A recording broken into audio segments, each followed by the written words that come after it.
Xin chào các bạn, chào mừng các bạn đến với kênh Nazi Kiếm Hiệp và Huyền Sử. Hôm nay, trong chủ đề truyện kiếm hiệp của nhà văn Kim Dung, tôi xin gửi đến các bạn một nội dung vô cùng thú vị. Trong thế giới kiếm hiệp Kim Dung, chúng ta thường được nghe kể về những nhân vật quyền lực với võ công cái thế, liên tục tạo nên những ân oán giang hồ đầy kịch tính. Điển hình là nhóm Ngũ Tuyệt, một hội tụ của những cao thủ hàng đầu võ lâm, không ai nhường ai.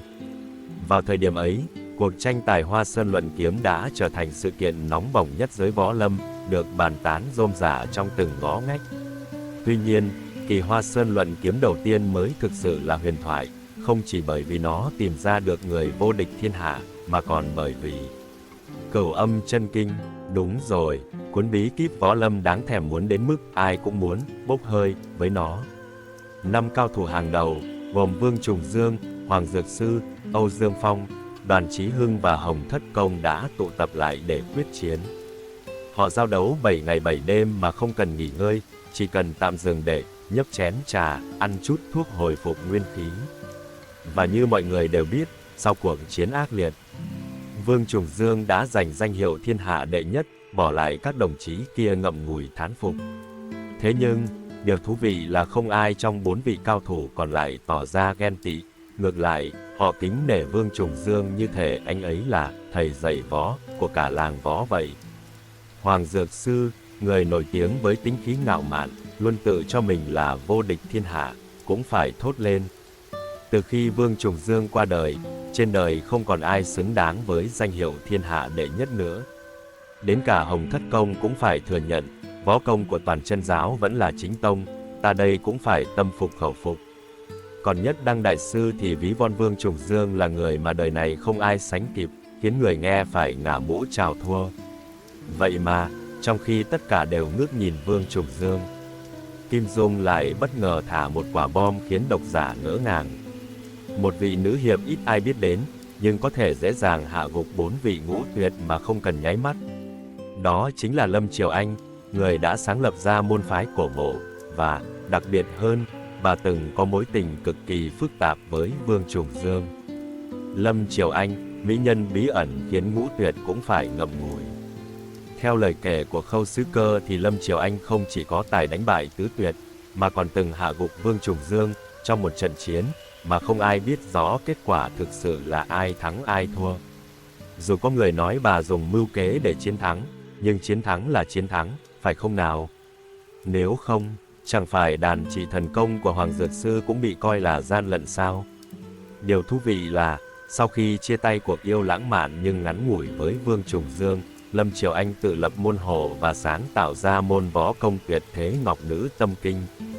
Vương Trùng Dương dù sở hữu Cửu Âm Chân Kinh cũng phải gãi đầu gãi tai, mãi mới nghĩ ra cách hóa giải môn võ của bà. Nghe mà cay đắng thay cho anh Vương. Vậy nên, dù bà không xuất hiện nhiều trên giang hồ và tên tuổi có phần lắng đọng theo năm tháng, nhưng một khi nhắc đến Lâm Triều Anh, ai cũng phải ngả mũ thán phục. Nói gì thì nói, trong mắt của Khưu Sứ Cơ, bà vẫn là đại cao thủ, người mà cả đời không thể tìm ra ai có thể sánh ngang.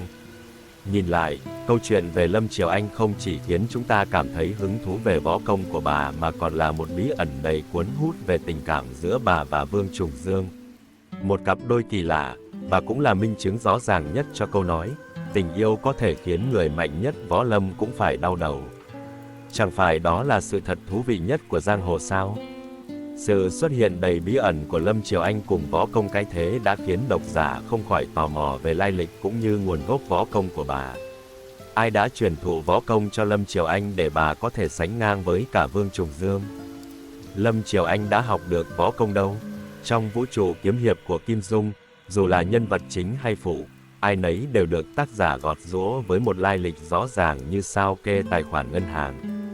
Đặc biệt, với các cao thủ như Ngũ Tuyệt, việc sở hữu võ công thượng thừa thường đi kèm với một quá trình khổ luyện gian nan và được móc nối bởi một cao nhân ẩn mình nào đó.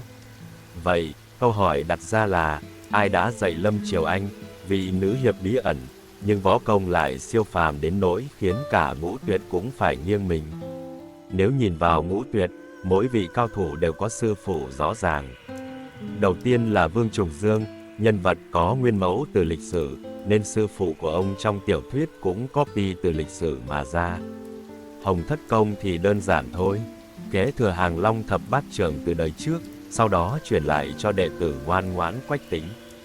Đoàn Chí Hưng thì khỏi bàn, là con cháu hoàng tộc nhà Đoàn nước Đại Lý, võ công đã được cha truyền con nối qua nhiều thế hệ như công thức gia truyền. Trong bản sửa đổi của Thiên Long Bát Bộ, Kim Dung còn bonus thêm đoạn Đoàn Dự truyền ngôi cho con trai là Đoàn Chính Hưng.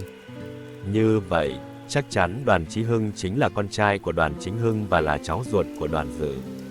Lịch sử rõ ràng như đi khám hộ khẩu. Còn với Hoàng Dược Sư và Âu Dương Phong, đây mới là chỗ để độc giả thỏa sức suy diễn. Có người đoán già đoán non rằng Hoàng Dược Sư rất có thể là truyền nhân của phái Tiêu Dao. Tại sao? Vì ông này ngoài võ công siêu đẳng, còn tinh thông cầm kỳ thi họa một sở trường cực giống phong cách dân Tiêu Dao. Chưa kể, cái đảo Đào Hoa của ông cũng như một thế giới riêng với đầy tớ câm và cách sống sang chảnh cực kỳ đặc biệt, cứ như bước ra từ bộ truyện cổ tích nào đó. Âu Dương Phong thì càng độc lạ, ông ta giỏi dụng độc và rất có thể là con cháu của Đinh Xuân Thu, một nhân vật ngứa mắt không kém trong Thiên Long Bát Bộ. Cả hai đều thuộc hội thích chơi bẩn và có lối sống không giống ai. Tuy nhiên, đến đây vẫn chưa hết, vì trong bản sửa đổi của Thần Điêu Hiệp Lữ, Kim Dung còn tặng thêm một chi tiết bất ngờ, ngỡ ngàng, ngơ ngác về Hư Trúc. Nhân vật này đã được Tiêu Phong ép học đả cẩu bổng và hàng Long thập bát trưởng để tránh việc hai tuyệt kỹ này bị thất truyền. Thế thì Lâm Triều Anh liên quan gì ở đây? Theo một giả thuyết nghe được của các cao thủ giang hồ mạng bật mí, Lâm Triều Anh có thể đã học được võ công từ một cao thủ trong Thiên Long Bát Bộ. Và cái mấu chốt ở đây là gì? Chính là cái tên. Dù trong Thiên Long Bát Bộ không có cao thủ nào họ Lâm, nhưng lại có một nơi vô cùng đặc biệt, Linh Thú Cung, mà chữ Linh trong tiếng Trung phát âm gần giống Lâm, nghe có vẻ hợp lý rồi đấy nhỉ. Linh Thú Cung toàn là nữ, do Thiên Sơn Đồng Lão huấn luyện và bảo hộ. Sau khi Đồng Lão qua đời, người kế vị Linh Thú Cung chính là Hư Trúc. Vậy, phải chăng Lâm Triều Anh là một trong những nữ đệ tử xuất sắc của Linh Thú Cung và có cơ duyên gặp gỡ Hư Trúc? Chưa hết, Giang Cư Mận còn tiếp tục đào sâu bằng một phát hiện sốc khác. Khi Quách Tương lẻn vào Thiếu Lâm, nàng đã vô tình sử dụng một chiêu thức của Ngọc Nữ Kiếm Pháp, mà chiêu thức này, trùng hợp thay, chính là Lăng Ba Vi Bộ, một tuyệt kỹ của phái Tiêu Dao. Từ đó, có thể suy ra Lâm Triều Anh từng học võ công từ Hư Trúc và lĩnh hội các tuyệt học của phái Tiêu Dao từ ông. Đây chính là lý do khiến võ công của bà không chỉ mạnh mẽ, mà còn đỉnh của chóp hơn cả Vương Trùng Dương. Tóm lại, với tất cả các chi tiết này, Lâm Triều Anh quả thực là một nhân vật bí ẩn mà không bí mật. Chỉ là bà thích sống ẩn giật nên không ai nhận ra bà đã luyện đến mức thượng thừa. Thế mới nói, đừng coi thường nhân vật ít xuất hiện, bởi trong thế giới kiếm hiệp, ai ít nói, ít xuất hiện, lại thường là người mạnh nhất. Trên đây là ý kiến cá nhân về bí ẩn nhân vật Lâm Triều Anh trong tác phẩm kiếm hiệp của nhà văn Kim Dung. Các bạn cảm thấy thế nào? Nếu có ý kiến đóng góp, các bạn vui lòng ghi dưới phần comment để chúng ta cùng nhau bàn luận về câu chuyện này. Xin cảm ơn các bạn và hẹn gặp lại trong những video tiếp theo.